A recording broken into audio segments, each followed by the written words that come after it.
हरे कृष्णा। आज हम सभी श्रवण करेंगे श्रीमद् भागवतम के अंतर्गत प्रथम स्कंध अध्याय 8 और श्लोक संख्या 6। 6 नंबर श्लोक आज हम श्रवण करेंगे। ओम नमो भगवते वासुदेवाय। ओम नमो भगवते वासुदेवाय। ओम नमो भगवते वासुदेवाय।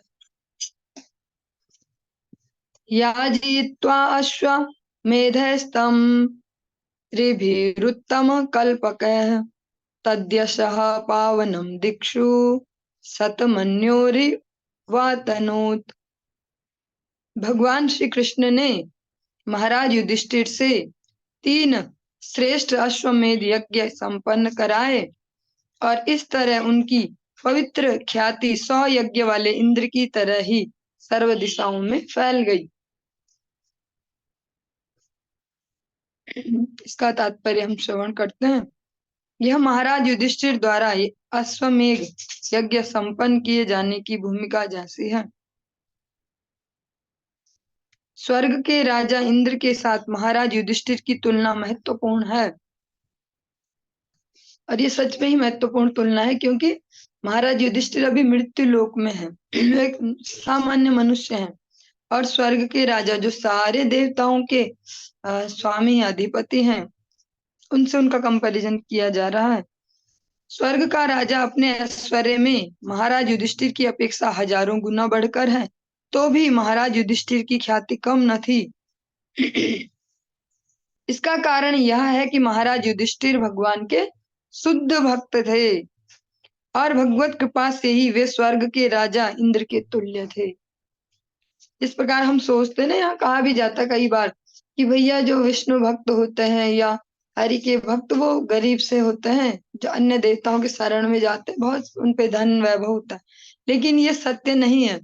जो भी इस प्रकार की बात बोलता है वो भूल जाता है कि राजा अम्बरीश भी हरि भक्त ही हैं, या जितने भी इतिहास में हम बड़े बड़े राजाओं के नाम सुनते हैं सब हरि भक्त हैं। महाराज युधिष्ठिर भी उनमें से एक है। वो भगवान की कृपा से स्वर्ग के भी राजा जो इंद्र हैं, जो स्वर्ग सबके लिए अभिलषित होता है, जब भी कोई शरीर छोड़ता है तो हम नॉर्मली नेचुरली नाम के आगे लगाते हैं स्वर्गवासी, मीन्स सबको ही स्वर्ग जाने की इच्छा है। वहां के जो राजा उनसे उनकी तुलना की जा रही है। यद्यपि उन्होंने केवल 3 ही यज्ञ संपन्न किए थे, जबकि स्वर्ग के राजा ने पूरे 100 यज्ञ किए थे। और स्वर्ग का राजा बनने के लिए तो 100 अश्वमेध यज्ञ करने होते हैं। जैसा आप सबने राजा बलि के प्रसंग में सुना होगा कि फाइनल यज्ञ चल रहा था जिसमें भगवान पधारे थे। अभी राजा युधिष्ठिर ने केवल 3 ही यज्ञ किए और उनका कंपैरिजन स्वर्ग के राजा से किया जा रहा है। इससे हम एक और संकेत भी ले सकते हैं कि भगवान कम प्रयत्न से ही अपने भक्तों को सर्व सिद्धियां प्रदान कर देते हैं। यह भगवत भक्त का विशेषाधिकार है। भगवान सबों पर समभाव दिखाते हैं, लेकिन भगवत भक्त अधिक महिमावान होता है क्योंकि वह सदैव महानतम के संपर्क में रहता है। वो निरंतर भगवान के चिंतन में है, भगवान की सेवा में है। इसलिए उनके किसी और जैसे कार्य भी अतुलनीय माने जाते हैं कि कुछ बहुत बड़ा कर दिया इन्होंने। सूर्य की किरणें समान रूप से विपरीत होती हैं, तो भी कुछ ऐसे स्थान रह जाते हैं जहाँ सदैव अंधेरा रहता है। यह सूर्य के कारण नहीं है, अपितु ग्राह्यता की कमी के कारण है। इसी प्रकार भगवान जो 100% भक्त है, उन्हें जिस प्रकार यहाँ पे दृष्टांत दिया गया सूर्य देव का, जो उनकी किरणें हैं सब जगह समान रूप से वितरित हो रही हैं, सब जगह समान रूप से जा रही है, लेकिन फिर भी कुछ ऐसे स्थान है जहाँ अंधेरा ही है। तो वो अंधेरा क्यों है? सूर्य देव का उसमें दोष नहीं है। वो ग्रहण करने की क्षमता, ये जो व्यवस्थाएं हैं वहां तक प्रकाश पहुंचने की, उसके कारण है। ऐसे ही भगवान की भी सब पर कृपा है। जैसे हम स्कूल का एग्जाम्पल देते हैं अधिकतर कि टीचर तो एक जैसा ही पढ़ाता है, कोई बच्चे तो टॉप करते हैं और कोई पास होना भी मुश्किल हो जाता है।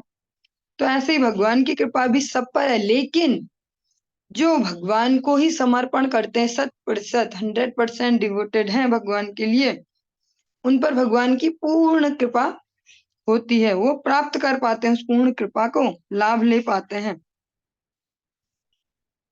यद्यपि जो सर्वत्र सदैव रूप से समान रूप से वितरित होती है, और भगवान की कृपा भी बारिश के जल के जैसे, सूर्य के प्रकाश जैसी ही है, सब जगह समान रूप से वितरित होती है। आमंत्रय पांडुपुत्रांश्च सैन्य योद्धव संयुतः द्वैपायनादिभिर्विप्रः पूजितः प्रतिपूजितः। फिर भगवान श्री कृष्ण ने सात्विकी तथा उद्धव के साथ प्रस्थान के लिए तैयारी की। उन्होंने श्रील व्यास देव आदि ब्राह्मणों से पूजित होने के बाद पांडु पुत्रों को आमंत्रित किया। भगवान ने सभी का समुचित अभिवादन भी किया। इसका तात्पर्य श्रवण करते हैं। क्षत्रिय होने के कारण श्री कृष्ण ब्राह्मणों द्वारा पूजनीय नहीं थे। जो भगवान जिस वर्ण में, जिस कुल में आए, वो क्षत्रिय वंश है। इस प्रकार ब्राह्मण उनको तो पूजा नहीं करेंगे कि अपने से, जिसको वर्ण व्यवस्था के अंतर्गत सेकंड श्रेणी में है क्षत्रिय। लेकिन वहां पर उपस्थित श्री व्यासदेव आदि सारे ब्राह्मण उन्हें भगवान के रूप में स्वीकार करते हैं, अतः उन सबों ने उनकी पूजा की। भगवान ने इस सामाजिक व्यवस्था के सम्मानार्थ अभिवादन किया कि क्षत्रिय को ब्राह्मणों के आदेशों के प्रति आज्ञाकारी होना चाहिए। यद्यपि श्री कृष्ण को सदैव सभी ओर से परमेश्वर को मिलने वाला सम्मान प्राप्त होता रहता था, लेकिन भगवान कभी भी समाज के चारों आश्रमों की प्रथाओं से रंच मात्र भी विचलित नहीं होते थे।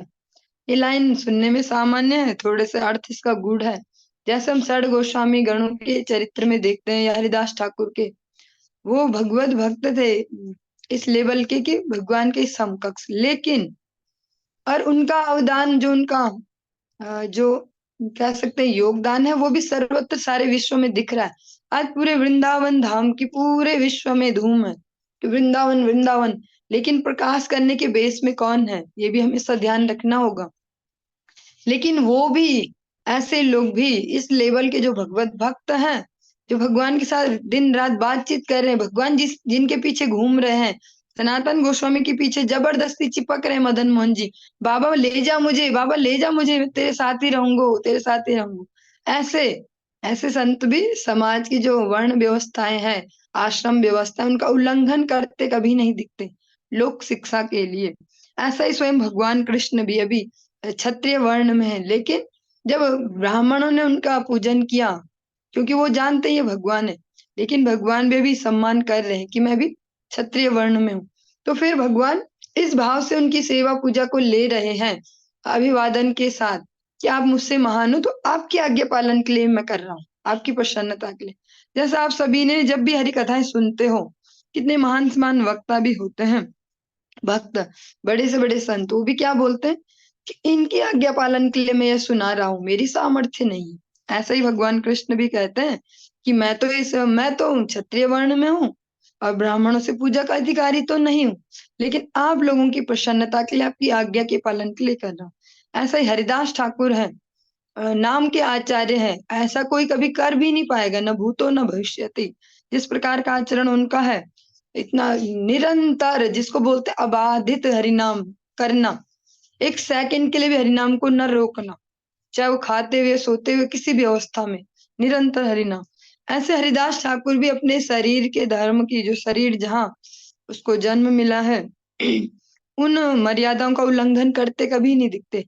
जगन्नाथ जी के मंदिर की छाया से भी दूर दूर होके जाते हैं कि कहीं सेवक ही मुझे आते जाते टच न कर ले, जबकि वो भी बोल सकते थे क्या है ये छुआछूत समाज में तुम ऐसे फैलाते, ये करते हो। उन्होंने कभी भी जिसको बोल सकते हैं अ, अनधिकार चेष्टा ऐसे दिखाई नहीं। उन्होंने हमेशा से एक दूरी बनाई, जगन्नाथ जी के श्री मंदिर कभी नहीं गए, क्योंकि वहां की मर्यादा है कि कोई दूसरे कल्चर से रिलेटेड, कोई सो कॉल्ड जो अलग पंथ है उनसे रिलेटेड कोई वहां जा नहीं सकता। तो हरिदास ठाकुर भी कभी नहीं गए।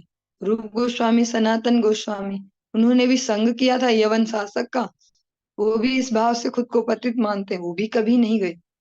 इससे हम सीख सकते हैं जो मर्यादाएं हैं वर्ण व्यवस्थाओं की, आश्रम व्यवस्थाओं की, उसको आज की डेट में इस प्रकार से तोड़ दिया जाता कि क्या है, सब बराबर है, सब ढोंगबाजी है ऐसे।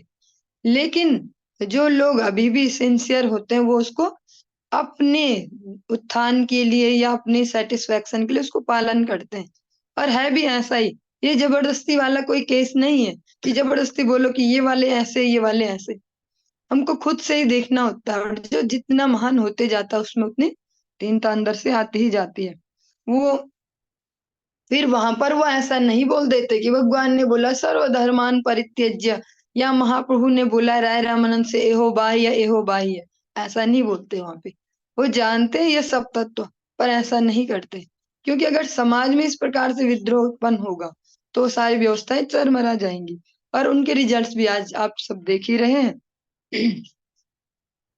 भगवान ने प्रयोजनवश इन सामाजिक प्रथाओं को संपन्न किया, जिससे भविष्य में अन्य लोग इनका अनुसरण करते रहें।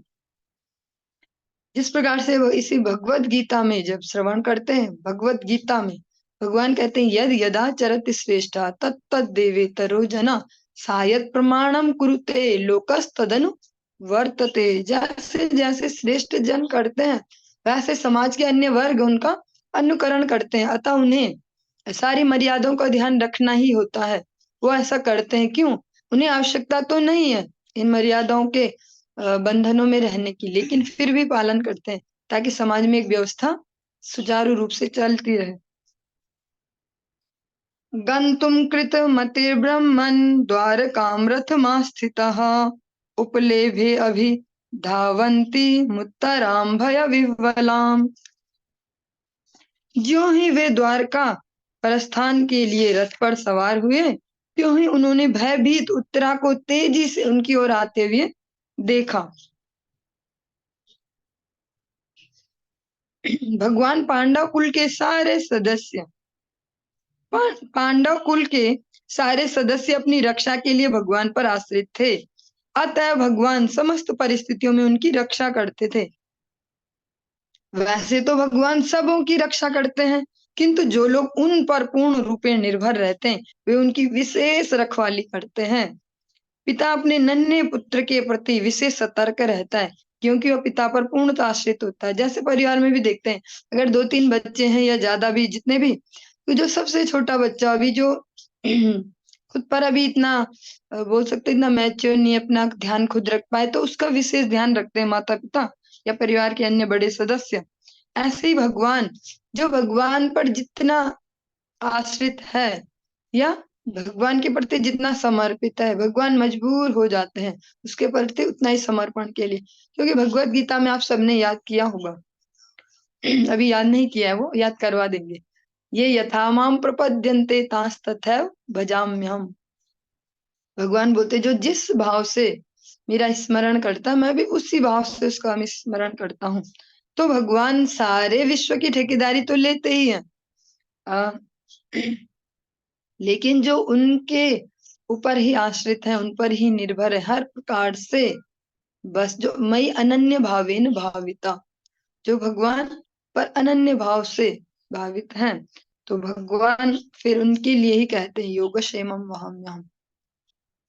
और पांडवों के जो ये परिवार है, कुल परंपरा, इसकी विशेषता यही है। जहां से ये परंपरा अलग हुई है, जहां से पांडव कौरव हम अलग से बोलते हैं, पहले सब कौरव ही थे कुरुवंश है, लेकिन जब से पांडु पुत्र है तो पांडव बोला जाता है। तो पांडवों वाली जो ये लाइन है उसकी विशेषता यही है कि जो वहां प्रारंभ करने वाली जो कुंती देवी हैं वो भगवत भक्त हैं, और उन्होंने अपने कुल में अपने परिवार में इसको परंपरा में ही डाल दिया। जिस प्रकार से सभी सोचते हैं कुल की परंपरा परंपरा, तो उन्होंने परंपरा ही बना दी हो, भगवान पर निर्भर होना, भगवान का भक्त होना, भगवान की भक्ति करना, नाम जप करना, एकादशी तक करना, उनकी परंपरा वो एकादशी करना। आप सब सुनते होंगे, अभी जब ज्येष्ठ के महीने में आएगी निर्जला एकादशी, तो सारे भक्त ओवर एक्साइटेड हो जाते हैं, बस निर्जला एकादशी कुछ कुछ बहुत बड़ी बात होने वाली है। तो ये जो बहुत बड़ी बात है, वो बड़ी बात किसके लिए? भीमसेन के लिए थी। क्योंकि भीमसेन को ये समस्या है कि मैं भूखा नहीं रह सकता हूँ, मैं एकादशी नहीं कर सकता हूँ एक भी, लेकिन बिना एकादशी भगवान उद्धार नहीं करेंगे। तो भगवान ने उनके लिए एक विशेष अवसर दिया कि आप जो सबसे गर्म महीना होता है, सबसे ज्यादा जब समस्या होगी तब बिना जल के एक एकादशी कर लो। तो उनके लिए अलग से व्यवस्था बनाई कि एक दिन तो आपको भी करनी पड़ेगी। और अगर सबसे जो कठिन परिस्थिति है उनमें सबसे कठिन तपस्या कर लो तो आपको बाकी एकादशी में फ्री में दे दूं, क्योंकि बिना उसके भगवान भी उनका उद्धार नहीं करेंगे, भले वहीं घूमते फिरते खाते पीते उठते बैठते उनके साथ। तो कुंती जी ने अपने परिवार में परंपरा ही बनाई, एकादशी व्रत पालन, भगवान का नाम जप, भगवान को हर परिस्थिति में स्मरण रखना। इसलिए उनके परिवार में पीढ़ी दर पीढ़ी आगे बढ़ते गया। जो उत्तरा जी हैं, अभिमन्यु की पत्नी, वो भी इसी परंपरा का निर्वाह करते हुए भगवान के चरणों में ही आश्रित है। उत्तरोवाच पाहि पाहि महायोगिन देव देव जगतपते नान्यम त्वद्भयं पश्ये यत्र मृत्यु परस्परम। ये श्लोक आप सबको सुना सुना लग रहा होगा। जब भी कहीं भी आप भागवतम कथा सुनते हैं इस श्लोक को सुनाया जाता है। उत्तरा ने कहा, हे देवाधिदेव, हे ब्रह्मांड के स्वामी, आप सबसे महान योगी हैं, कृपया मेरी रक्षा करें, क्योंकि इस द्वैत पूर्ण जगत में मुझे मृत्यु के पास से बचाने वाला आपके अतिरिक्त अन्य कोई नहीं है। जब उत्तरा जी अपने सेंसिटिव समय में है, जब वो गर्भवती है, उनके गर्भ में शिशु है, तो उनकी जो दादी सास है, जो स्वयं सास है कुंती देवी और द्रौपदी जी, उन्होंने उन्हें यही सलाह दी थी कि कुछ भी समस्या हो, क्योंकि ऐसी अवस्था में कभी भी कुछ भी समस्या हो सकती है, तो बोला बेटा कभी भी कुछ भी समस्या हमें मत बुलाना, हमारा महल तो थोड़ा दूर है, तुम तुरंत ठाकुर जी को याद करना। तो इसी क्रम में अभी भी वो सीधे भगवान को ही बोलती है। अभी अभी नहीं गई वो अर्जुन जी के पास कि आप तो मेरे ससुर हैं, या और किसी के पास नहीं गई, तुरंत ठाकुर जी के पास गई, क्योंकि उन्हें ऐसी कंडीशनिंग दी गई थी। तो कंडीशनिंग मेन है हमारे जीवन में। यह भौतिक जगत द्वैत पूर्ण है, जबकि परम धाम एक रूप है। द्वैत पूर्ण जगत पदार्थ तथा आत्मा से निर्मित है, जबकि परम जगत पूर्ण रूप से आत्मा है, जिसमें भौतिक गुणों का लेस भी नहीं पाया जाता। इस द्वैत पूर्ण जगत में प्रत्येक व्यक्ति झूठे ही जगत का स्वामी बनने का प्रयास करता है, जबकि परम जगत में भगवान ही परम प्रधान है और अन्य सभी उनके अनन्य सेवक हैं। भगवान से जो जीव का नित्य संबंध है वो सेवक का है। द्वैत पूर्ण जगत में प्रत्येक व्यक्ति अन्य सबों से ईर्ष्या करता है, और जो जगत है द्वैतता से पूर्ण, इसमें हर व्यक्ति दूसरे व्यक्ति से ईर्ष्या करता है, किसी भी प्रकार की कर सकता है, किसी के सद्गुणों को देख के ईर्ष्या कर सकता है, किसी के धन वैभव को, किसी की पद प्रतिष्ठा को। और पदार्थ तथा आत्मा के द्वैत अस्तित्व के कारण मृत्यु अपरिहार्य है, और इस जगत में मृत्यु क्या है? असम ये अवश्यंभावी, जो होनी ही होनी है। शरणागत जीव के लिए भगवान ही एकमात्र अभयदाता है। भगवान के चरण कमलों की शरण ग्रहण किए बिना कोई भी इस भौतिक जगत में अपने आप को मृत्यु के क्रूर पंजे से नहीं बचा सकता। और एकमात्र भगवान के ही चरण है जिनको अभय चरण कहा जाता है। भजहु रे मन श्री नंद नंदन, अभय चरणारविंद रे। इस जगत में अन्य किसी की सामर्थ्य नहीं है वो कि इससे बचा ले हम। अभिद्रवती मामीशा सरस्तप्ता यशो विभो, कामम दहतु माम नाथ माते गर्भो निपात्यताम। हे प्रभु, आप सर्वशक्तिमान हैं। एक दहकता हुआ लोहे का बाण मेरी ओर तेजी से आ रहा है।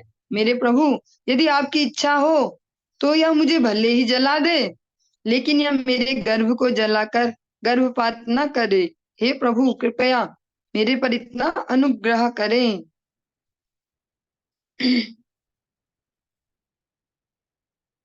यह घटना उत्तरा के पति अभिमन्यु के मृत्यु के बाद की है। अभिमन्यु की विधवा पत्नी उत्तरा अपने पति का अनुसरण करती, लेकिन वह गर्भिणी थी। अनुसरण करते में सती हो जाती, क्योंकि उस समय ये एक नेचुरल स्वभाव था। जो भी सती स्त्रियां होंगी, पतिव्रता नारी, उनका एक वो फोर्स्ड नहीं थी वो व्यवस्था, जिसको आज की डेट में हमको बचपन से पढ़ाया गया कि सामाजिक कुरीतियां, हिंदू धर्म की विधवा विवाह, जो जो भी ऐसे कुछ कुछ बोला जाता है, सती प्रथा, बाल विवाह, ऐसा उसको हमको निगेटिव एंगल से दिखाया गया। लेकिन जो ये परंपरा थी वो फोर्स्ड नहीं थी, वो स्वयं वो अपनी इच्छा पर थी। गुरुदेव से हमने सुना है, देखा तो नहीं कभी, गुरुदेव से सुना है कि उनके देखते देखते ही मथुरा में एक बार एक माता जी, इसी युग में, अभी कुछ ही साल हुए हैं, अभी लगभग जितने 50-55 शायद इतने ही हुए होंगे, कुछ कम ही समय हुआ है। एक मथुरा में भी एक माता जी ने, ब्रजवासी माता जी इस प्रकार सती हुई। पुलिस प्रशासन सब तैयार थे कि ऐसा हो ही नहीं सकता, ये तो सामाजिक कुरीति है ऐसा, लेकिन वो स्वेच्छा से सती हुई। कोई उन्हें रोक भी नहीं पाया, उनके जो योगाग्नि उसके संकल्प के बल पे। तो पहले ये स्वेच्छा पर निर्भर था, लेकिन उत्तरा जी उस समय गर्भवती हैं, अतः वो गर्भस्थ शिशु की तो हत्या नहीं कर सकती अपने साथ, इसलिए वो जीवन धारण किया। कुंती जी के केस में भी जब हम सुनते हैं महाराज पांडु ने शरीर छोड़ा, तो जो उनकी दूसरी पत्नी है माद्री, वो उनके साथ ही सती हो गई थी। कुंती जी सती होना चाहती थी, लेकिन जो माद्री है उन्होंने बोला कि मुझे खुद पर भरोसा नहीं है कि मैं इन बच्चों में पक्षपात करूंगी कि नहीं करूंगी, क्योंकि 3 पुत्र तुम्हारे 2 मेरे, तो मुझे भरोसा खुद पे नहीं है कि मैं तुम्हारे बच्चों से भी समान बिहेव कर पाऊंगी या सही शिक्षा दे पाऊंगी। पर तुम पे मुझे पूरा भरोसा है कि तुम मेरे जो बच्चे हैं नकुल सहदेव, इनको भी अपने बेटों जैसे ही समान शिक्षा दोगी, प्रेम दोगी। तो सती मुझे होने दो, आप जीवित रहो। उन दोनों के बीच की आपस की अंडरस्टैंडिंग है। परम भगवत भक्त महाराज परीक्षित उसके गर्भ में थे, अतएव उनकी रक्षा करना उसका परम धर्म था। माता के ऊपर बहुत बड़ा उत्तरदायित्व होता है कि वह शिशु की सभी प्रकार से रक्षा करे। अतएव भगवान श्री कृष्ण के समक्ष अपनी बात कहने में उत्तरा लजाई नहीं। अभी वो उनको वो लज्जा नहीं आई कि कैसे इस प्रकार इस अवस्था में जाऊं, वहां पे फिर रोऊं धोऊं, कुछ बोलूं, अपनी बात रखूं। अभी तो उनकी मेन टारगेट है उस शिशु की रक्षा, क्योंकि वो सारे उस रिलेशन में तो बड़े हैं ना, तो वो उनको तो फिर लज्जा आएगी सामने सामने। अभी भी हम देखते हैं कहीं कहीं ऐसा है, कहीं कहीं क्या हमारे परिवार में भी कहीं ऐसे हैं कुछ सदस्य, उनको आप ऐसे हाथ में नहीं पकड़ा सकते पानी, जो इस ऐसे रिलेशन में पाँव भी छुएंगे तो जमीन को छू लो और हो गया। तो उत्तरा जी को इस हिसाब से तो वहां पर जाने में लज्जा आनी चाहिए थी, लेकिन अभी जो मेन जो टारगेट था वो था गर्भस्थ शिशु की रक्षा। उत्तरा एक महान राजा की पुत्री, एक महान वीर की पत्नी और एक महान भक्त की शिष्या थी। बाद में वह एक श्रेष्ठ राजा की माँ भी बनी। वह सभी प्रकार से भाग्यशालिनी थी। और सारे भाग्योदय कैसे होते हैं, आप सबको याद होगा, कार्तिक मास में जो प्रथम याम कीर्तन आप करते थे, सर्व शुभोदय ऐसा वर्ड वहां पे आता था प्रथम याम कीर्तन में। भगवान के नाम से समस्त शुभ जो है, मंगल है, उनका उदय होता है। इसी प्रकार से जो उत्तरा जी है उनके भी भाग्य, वो भी भाग्यशाली है हर प्रकार से। सूत उवाच उपधार्य वचस्तस्या भगवान भक्तवत्सलः अपांडवमिदं कर्तुम द्रोणेरस्त्रमबुध्यत। सूत गोस्वामी ने कहा, उसके वचनों को धीरज के साथ सुनकर अपने भक्तों के प्रति सदैव अत्यंत वत्सल रहने वाले, वत्सल मीन्स वत्सल जो शब्द है, जैसे गाय के बच्चे को बोलते हैं वत्स, तो जो गाय का उसके प्रति जो भाव है, इतना अनन्य प्रेम जो होता है, वत्सलता, वही भगवान की भी अपने भक्तों के प्रति सेम टू सेम होती है। भगवान श्री कृष्ण तुरंत समझ गए कि द्रोणाचार्य के पुत्र अश्वत्थामा ने पांडव वंश के अंतिम वंशज को समाप्त करने, जिसको कह सकते हैं, जिससे हम जल्दी समझे, निर्वीज करने के लिए, कि वहां कोई रहे ना, के लिए ही ब्रह्मास्त्र छोड़ा है। भगवान सभी तरह से निष्पक्ष हैं, तो भी वे अपने भक्तों का पक्ष लेते हैं। ये जो वचन है ना, ये हम सब के लिए बहुत बड़ा सांत्वना है, या बहुत बड़ा धैर्य बंधाने वाला है, कि सबके ही जीवन में हम सभी रह रहे हैं दुखालय में, तो बहुत सारे उठा पटक और चलता ही रहता है, द्वंद्व द्वंद्व वाला ही ये युग है, तो इसमें चलता रहता है। लेकिन जो ये वचन है ना, कि भगवान सब प्रकार से निष्पक्ष तो हैं, लेकिन अपने भक्तों का पक्ष लेते हैं, ये हम सभी के लिए ढांढस बंधाने वाला है। इससे हम विश्वास कर सकते हैं, रक्षतीति विश्वासो, अवश्यारक्षिवे कृष्णा विश्वास पालन। भगवान हमारी अवश्य रक्षा करेंगे। इसी भरोसे पर भगवत भक्ति हमारी अच्छे से हो पाएगी। वरना हम हर प्रकार से अगर भयभीत होकर चलेंगे तो भक्ति होना मुश्किल है। पांडव कुल भक्त कुल था, अतः भगवान चाहते थे कि वे विश्व के ऊपर शासन चलाएं। यही कारण था कि दुर्योधन दल के शासन को समाप्त करके उन्होंने महाराज युधिष्ठिर का शासन स्थापित किया। इसलिए वे गर्भ में स्थित महाराज परीक्षित की रक्षा करना चाह रहे थे। वे नहीं चाहते थे कि संसार पांडव कुल से विहीन हो जाए, जो भक्तों का आदर्श कुल था। एक भक्त राजा हो, ये भगवान की इच्छा है। भगवान की ये इच्छा नहीं कि भक्त भिखारी बने, भगवान की इच्छा भक्त राजा बने। तो हम सबके लिए भी ऑप्शन खुला है अभी। जितनी भी हम हरि भक्ति सिंसियरली करते जाएंगे, क्या पता भगवान ने हमारे लिए क्या सोचा हो। हमेशा केवल हमेशा एक इंफीरियर फीलिंग में नहीं रहना कि भैया, वो याद नहीं रखना हमेशा किंचनी कृत्य पदाश्रितम या, क्योंकि भगवान के पास सारे ऑप्शन है। जिसको जो होना चाहता है, जो भगवान उसको कर देंगे, बशर्ते हम उस अनन्यता से भक्ति कर रहे हो। भगवान जिनको अकिंचन भी बना रहे हैं, जिनको कहा गया वल्लभाचार्य जी द्वारा, अकिंचनी कृत्य पदाश्रितम वा करोति भिक्षुम पथिगेहहीना, कि आप पथ का भिक्षुक बना देते हो। इतने बड़े चोर हो आप, जो आपकी शरण लेता है उसको भिखारी बना देते हो, अकिंचन। लेकिन अगर हम इसको दूसरे एंगल से देखें, जिनको भगवान ने अकिंचन बनाया, जो सच में भगवान के लिए अकिंचन बने, पथ के भिखारी, उनको हम राजा नहीं कहते, उनको महाराजा कहते हैं, महाराज कहते हैं। तो दूसरे अर्थों में देखा जाए, भगवान के लिए जो मिटता भी है ना, जीरो में भी जाता है, भगवान उसको दुनिया में लाखों करोड़ों की स्थिति से भी ऊपर रखते हैं। अब भगवान हमको सब कुछ देने में समर्थ है। हम जिस भी लेवल पे भक्ति कर रहे हो, हम वहीं से ये समझ सकते हैं कि जो भी हमारी अभिलाषा इच्छा है, सारी की सारी पूरी हो सकते हैं, पर हमारा जो नाम जप में प्रयास है, भगवान की सेवा में, उसको बढ़ाएं। किसी की भी इच्छाओं को भगवान अधूरा नहीं रहने देते। तये तरहये वाथ मुनि श्रेष्ठ पांडवा पंच सायकान आत्मनो अभिमुखान दीप्तान ना लक्ष्यास्त्राण्य पाददुहा। हे महान विचारकों में अग्रणी,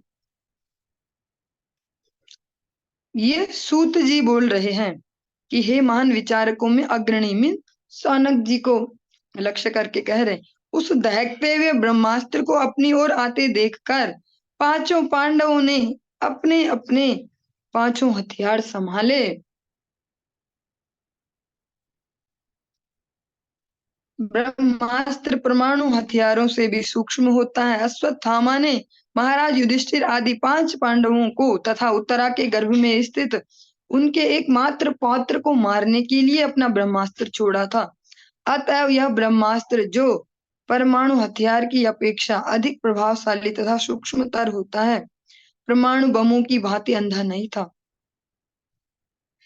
जब परमाणु बम छोड़े जाते तो वे लक्ष्य और अन्य वस्तुओं में अंतर नहीं कर पाते। ये बम मुख्य रूप से निर्देशों को हानि पहुंचाते हैं, क्योंकि इन पर कोई नियंत्रण नहीं होता।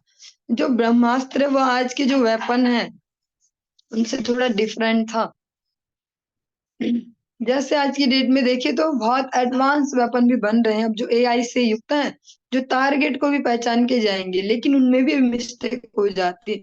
अब कई न्यूज इस प्रकार सुनते हो कि जिन्होंने उनको लक्ष्य किया वही उसका शिकार हो गए। लेकिन ब्रह्मास्त्र ऐसा नहीं है। ब्रह्मास्त्र को पता है कि क्या मेरा लक्ष्य है, और उसको पूरा करके ही वापस आता है। यह लक्ष्य को पहचानता है और निर्देश को क्षति पहुंचाए बिना आगे बढ़ता है। इसमें ऐसा नहीं है कि वो बाकी भी फ्री में मारे जाएं, गेहूं के साथ घुन भी पीसे। ब्रह्मास्त्र सटीक होता है, उसे पता है जो मेरा लक्ष्य वहीं जाना है। व्यसनम वीक्ष्य तत्तेषा मनन्य विषयात्मनाम सुदर्शनेन स्वास्त्रेण स्वानाम रक्षाम व्यधात् द्विभुः। सर्वशक्तिमान भगवान श्री कृष्ण ने यह देखकर कि उनके अनन्य भक्तों पर, जो पूर्ण रूप से उनके शरणागत थे, महान संकट आने वाला है, उनकी रक्षा के लिए तुरंत ही अपना सुदर्शन चक्र उठा लिया। अश्वत्थामा द्वारा छोड़ा गया ब्रह्मास्त्र परमाणु अस्त्र के समान तो था, लेकिन उसमें तेज और उष्मा अधिक थी। यह ब्रह्मास्त्र अधिक सूक्ष्म विज्ञान की देन है, जो सूक्ष्म ध्वनि और वेदों में अंकित एक मंत्र का प्रतिफल है। इस अस्त्र का दूसरा गुण यह है कि यह परमाणु बम के समान अंधा नहीं होता, क्योंकि यह अन्य किसी पर क्षति के बिना केवल लक्ष्य पर ही इसका संधान किया जा सकता है। अश्वत्थामा ने इसे पांडुकुल के समस्त पुरुष व्यक्तियों को, जो भी वहां पुरुष वर्ग है पांडवों के पक्ष में, उन सब को समाप्त करने के लिए छोड़ा था। अतः इस तरह से यह अत्यधिक घातक था, क्योंकि यह सर्वाधिक सुरक्षित स्थान में भी प्रवेश कर सकता था और लक्ष्य को कभी नहीं चूकता था। यह अस्त्र कहीं भी जा सकता था, कितना ही सूक्ष्म, कितना ही सुरक्षित स्थान हो। यह सब जानते हुए भगवान श्री कृष्ण ने तुरंत ही अपने भक्तों की रक्षा के लिए अपना सुदर्शन चक्र उठा लिया। क्योंकि भगवान भी जानते सेंसिटिविटी को, जो ये भी सीन है इसकी, जो संवेदनशीलता, उसको जानते हैं भगवान।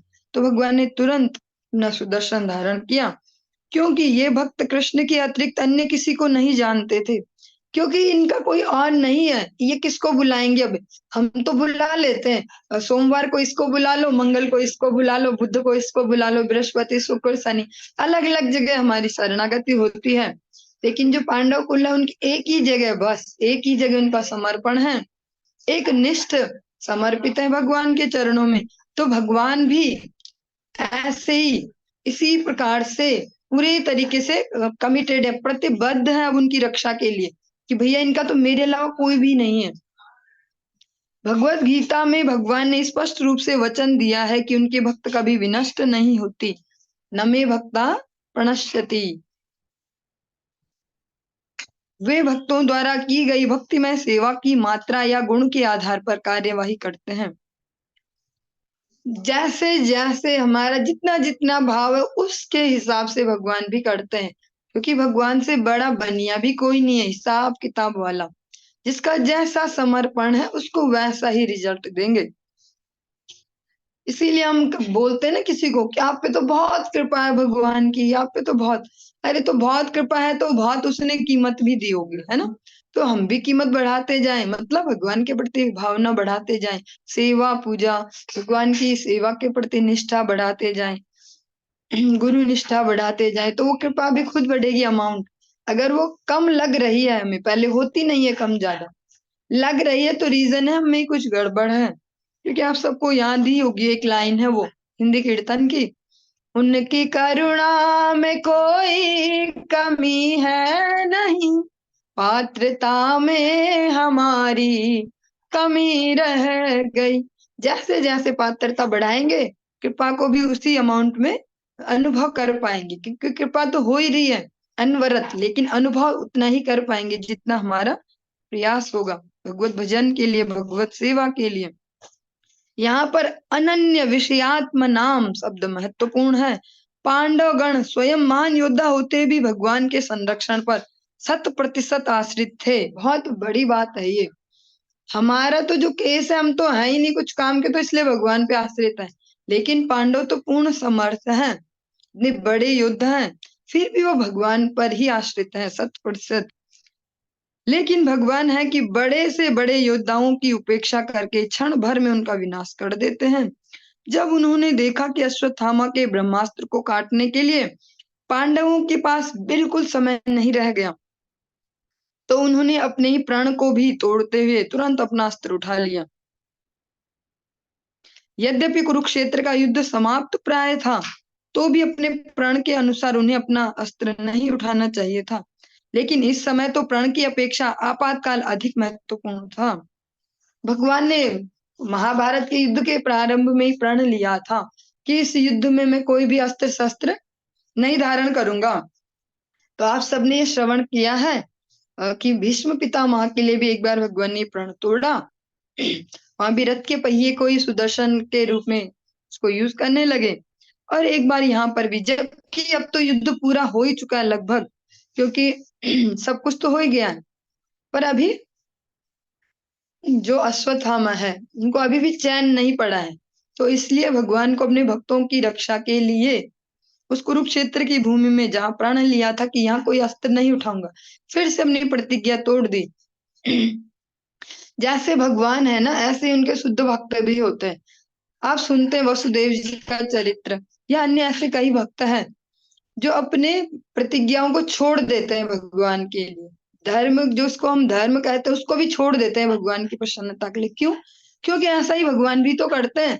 भगवान ने भी तो प्रतिज्ञा ली थी, तो भगवान भी कह देते कि मेरे कुल की तो रीत है भैया, यदु कुल की, कि मैं प्रतिज्ञा नहीं तोड़ सकता। अब क्या करूं, मैं उत्तरा में मजबूर हूं अभी। भगवान ऐसा नहीं बोलते। भगवान कैसे हैं? प्रबल प्रेम के पाले पढ़कर हरि का नियम बदलते देखा, अपना मान भले टल जाए, भक्त का मान न टलते देखा। ऐसे है भगवान। कोई बात नहीं, क्या मेरी बेइज्जती होगी या मेरा रूल टूटेगा तो कोई बात नहीं, लेकिन अभी जो सीन है मेरे भक्त की रक्षा के लिए, अभी मैं वहां दिमाग नहीं चला सकता कि भैया मेरा ये हो जाएगा, मेरा वो हो जाएगा। अभी तो देखूंगा जो नेसेसिटी है यहाँ पे, जो भी आवश्यकता है। वे भक्त वत्सल के रूप में अधिक सुविदित हैं, अतएव ध्यान से सुनेंगे आगे वाले शब्द। वे भक्त वत्सल के रूप में अधिक सुविदित है। भगवान की जो जो फेम है वो किस रूप में ज्यादा है? जिनको हम जानते भक्त वत्सल के रूप में। अतः भगवान क्या करते हैं? वे ऐसे सांसारिक आदर्शवादी नहीं बनना चाहते जो कभी अपना प्रण नहीं तोड़ते। भगवान वैसा नहीं बनना चाह रहे कि बहुत बढ़िया आदमी, देखो इतने वे प्रतिज्ञा निष्ठ है, कभी इन्होंने प्रतिज्ञा नहीं तोड़ी। भगवान भी सोचते क्या करूं मैं ऐसे वो बन के, ऐसा टाइटल लेके जहां मेरे भक्तों का नुकसान हो जाए, छोड़ो इसको। अपितु उन्होंने भक्त वत्सल बने रहना अधिक पसंद किया, और वो भक्त वत्सल बनना ज्यादा श्रेष्ठ है उनके लिए, कि भैया मैं अपने भक्तों की रक्षा करूं हमेशा, उन पर कोई आंच ना आए, मेरी प्रतिज्ञा जाए तो जाए, कोई कुछ भी बोले। ऐसा ही भगवान का जो भगवान कृष्ण का जो ये चरित्र है, बिल्कुल ही डिफरेंट है अन्यों से, जगत में किसी से भी ऐसा इस जगत में भी नहीं देखने को मिलेगा, और देवगणों तक में भी नहीं मिलता। भगवान कैसे कुछ भी कर सकते हो, जैसी सीन हो वैसे ही कुछ भी कर लो, जहाँ पे जैसी नीड है। कोई ऐसा नहीं, फिक्स पैटर्न नहीं है कि ये ऐसे ही है। इसीलिए पूर्ण जो अवतार है, या जो पूर्ण अवतारी पुरुष है जो भगवान कृष्ण है, क्योंकि उन्होंने कोई सी भी ऐसे वो नहीं ली अपने लिए रेस्ट्रिक्शन की ये है ऐसा है वैसा है। उनका ये कुछ भी हो सकता है, कभी भी हो सकता है, जहां जैसी नीड वहां हम ऐसे कर दे। कभी हमें युद्ध छोड़ के भागना पड़े, तो जिसको हम इतने 17-18 बार ये जिसको हरा चुके हैं उसके सामने भी हारने को तैयार है, क्योंकि सीन वैसी है, तो रणछोड़ भी बन जाएंगे। जहां पर जैसी सीन है, भगवान ब्रह्मा जी को भी परास्त कर देते हैं, इंद्र को परास्त कर देते हैं, लेकिन ग्वाल बालों से जो खेल कूद है उसमें ही हार जाते हैं। वो बोलते ले तो हार गया कान्हा, तो भगवान वहां भी हार जाएंगे छोटे छोटे बच्चों के आगे। उनका कुछ ऐसा फिक्स पैटर्न नहीं कि ये ऐसे है, जैसे इस जगत में बोलते हैं, ये सत्यनिष्ठ, ये ऐसे, ये वैसे। ऐसा कोई टाइटल नहीं, एक ही टाइटल है, भक्त वत्सलता, बस भक्तों की रक्षा। तो ये सबसे बड़ा जिसको बोल सकते हैं सिक्योरिटी कार्ड है हमारे पास, या गारंटी कार्ड, वारंटी कार्ड, जो भी बोलना चाहे, लाइफ इंश्योरेंस, सबसे बड़ा कि भगवान अपने भक्तों के प्रति इतने वत्सल है, इतना स्नेह है उनका। और ये हम सभी के लिए एक बहुत बड़ा कह सकते हैं कि भक्ति के लिए, एक उत्साह के लिए भी है कि भैया भक्ति पे अग्रसर होना इसलिए इम्पोर्टेंट है क्योंकि ऐसा शरणागत वत्सल कोई है नहीं दूसरा। जब हम बात सुनते गजेंद्र की भी, गजेंद्र ने भी यही बोला था, केवल किसी का नाम नहीं लिया था पर्टिकुलर, ये बोला कि जो है भगवान, जो है सच में भगवान, वो आ जाए। नाम नहीं लिया था वहां पे कि नारायण आ जाए, विष्णु आ जाए, बोला जो सच में भगवान है। तो सारे देवता भी कंफ्यूज हो गए कि हमें तो नहीं बुला रहा है, क्योंकि हमारा तो कुछ नाम है ना, इंद्र है, चंद्र है, ये है वो है, जो जो भी है, हमें तो नहीं बुलाया, हम क्यों जाएं? मरता रहे तो वहां देख सब रहे थे, वहां से भी इतना भयंकर युद्ध है गज और ग्रह का, देख सारे रहे हैं देवलोक से भी। इस पृथ्वी लोक पर जो बड़ी बड़ी घटनाएं होती हैं देखते सब है उन्हें, लेकिन हस्तक्षेप नहीं करते, होता रहे जो होता रहे। लेकिन एकमात्र भगवान ही ऐसे हैं जो घुस जाते हैं उसमें कि भैया मैं तो घुसूंगा, मैं तो करूंगा उंगली बाजी, जहां मेरे भक्तों की बात होगी मैं घुसूंगा, फिर ये नहीं देखूंगा उंगलीबाजी क्यों कर रहे, मैं घुसूंगा। तो भगवान का ये जो गुण है भक्त वत्सलता, ये विश्व भर में या सारे ब्रह्मांड भर में जहाँ भी जो भी भगवान के भक्त हैं उनके लिए एक बहुत बड़ा ढांढस है, सांत्वना है, और एक विश्वास के लिए बहुत बड़ा तत्व है कि भाई भगवान की शरणागति के क्या क्या लाभ हैं। तो ऐसी जगह शरणागति की जाए जहां से पूरा हमको गारंटी वारंटी सब मिले। भगवान लास्ट में शरणागति के लिए जो अर्जुन को उपदेश देते हैं भगवत गीता में, सर्वधर्मान परित्यज्य मामेकं शरणं व्रज अहम त्वाम सर्व पापेभ्यो मोक्षयिष्यामि मा शुचा। माँ सुचा, तू डर मत, टेंशन मत ले, मैं सब कर दूंगा निपटारा, सब सेटिंग मेरे ही तो हाथ में फाइनल। तो लेकिन जो ये शरणागति ये तुम्हें करनी होगी, ये भगवान नहीं कर सकते हमारे लिए, या किसी को भगवान फ्री में खुद से नहीं दे सकते। अपनी जो सेवा है वो सेवा हमें प्रयास से ही करनी होगी। चलिए आज की इस चर्चा को यहीं पर विराम देंगे, आगे फिर कल कंटिन्यू करेंगे। हरे